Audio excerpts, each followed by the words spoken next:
Good day and great health. Welcome back to another edition of your Lifeline Vitality. Today on the podcast, ligaments keeping the upper cervical spine in check. The upper cervical spine is designed for mobility. Over 50% of neck motion occurs in the joints between the occiput, atlas, and axis bones. The occipito-atlanto-axial joint is second only to the shoulder joint in terms of range of motion potential.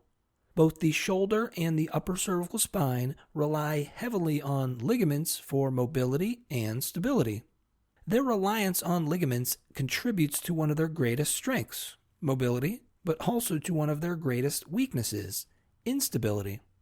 Simply put, a ligament is a fibrous tissue that connects one bone to another.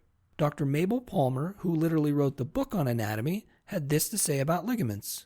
A ligament is pliant and flexible to allow for the utmost perfection of movement, but it is strong and tough to withstand the most severely applied force, and so is well adapted to serve as the connecting medium between the bones.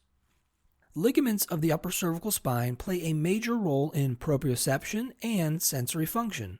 Proprioception is how the body communicates with the brain its position in space. One of the greatest concentrations of proprioceptors, occurring in the form of mechanoreceptors, is found in the upper cervical spine.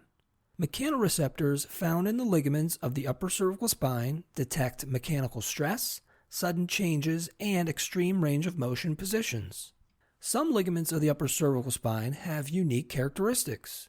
For example, the nuchal ligament, yellow ligament, and atlanto-occipital membrane attach directly to the dura mater of the nerve system. The dura mater is the outermost membrane that envelops the brain and spinal cord. This highlights the communication between the brain and body and the vital role of the upper cervical spine in that connection. Another unique ligament is the alar ligament, also known as the check ligament. The alar ligaments are a pair of short fibrous bands that attach the axis vertebra to the occipital bone. They are critical in limiting head rotation and side bending of the neck. They help keep upper cervical spine stability in check. When the upper cervical spine is stressed beyond its adaptive limits, it can get locked in a misaligned position. This lock will imbalance the spine and place tension on nerves. This will lead to abnormal function of the nerve system and mechanics of the spine. This is what we call in chiropractic a vertebral subluxation.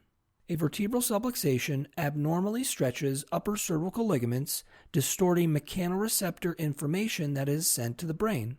This negatively affects proprioception and interferes with how the brain communicates with the body. In upper cervical chiropractic, the focus is on improving the neurophysiology and biomechanics of the craniocervical joint.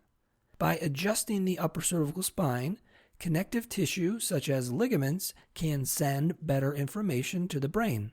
How the body corresponds with the brain and how the brain communicates with the body is at a greater potential.